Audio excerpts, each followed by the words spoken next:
Imagine you're climbing a mountain. You're reaching where you always wanted to reach. And then suddenly, there's an avalanche, pushing you into a deep, dark, endless tunnel. That's how I felt when I was diagnosed with TB. I am Trupti Chivukula, and this is my story.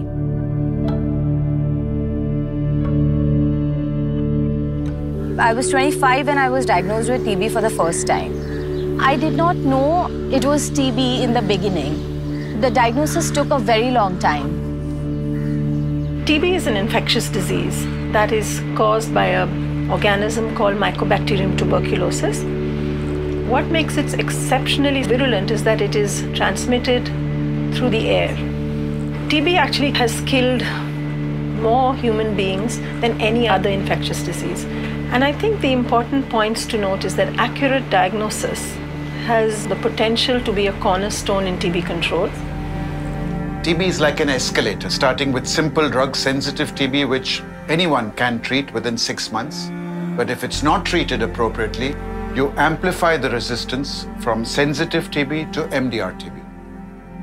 I was given a treatment which did not suit my body, to which I responded in a horrible manner. I had major muscle inflammation. That was extremely painful.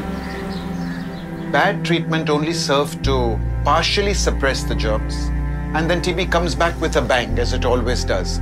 And it recurred and resurfaced a few years later. She came back with a more advanced stage of drug-resistant TB, and that's when I first saw her.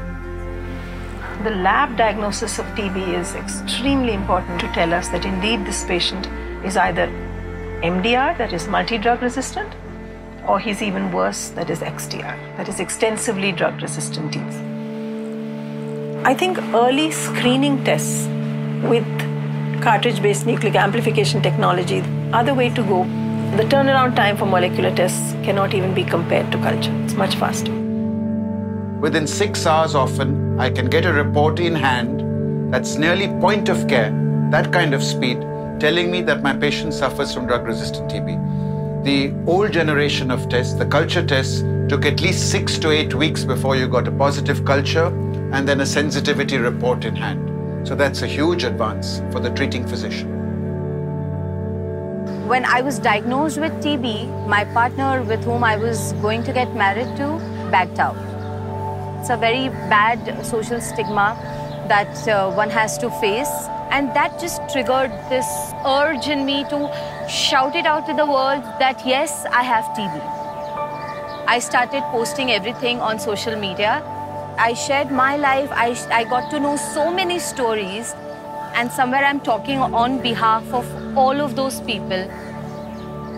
TB carries so much stigma in our society, sadly. People with TB are shunned as people with infectious diseases used to be shunned centuries ago, because people's mindsets have stayed stuck. I think awareness is key. Remember that a patient transmits TB. It has far-reaching implications on the society as well. Patient doesn't need to be ashamed that he has TB, because TB is curable.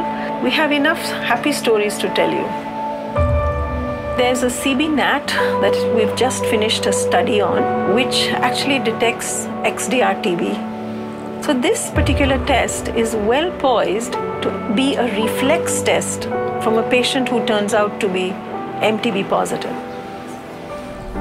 Trupti's medical journey, like that of any patient with MDR TB, involved a mountain, so to speak, that they had to climb. And today's a happy day because she's finally declared cured of her drug-resistant TB.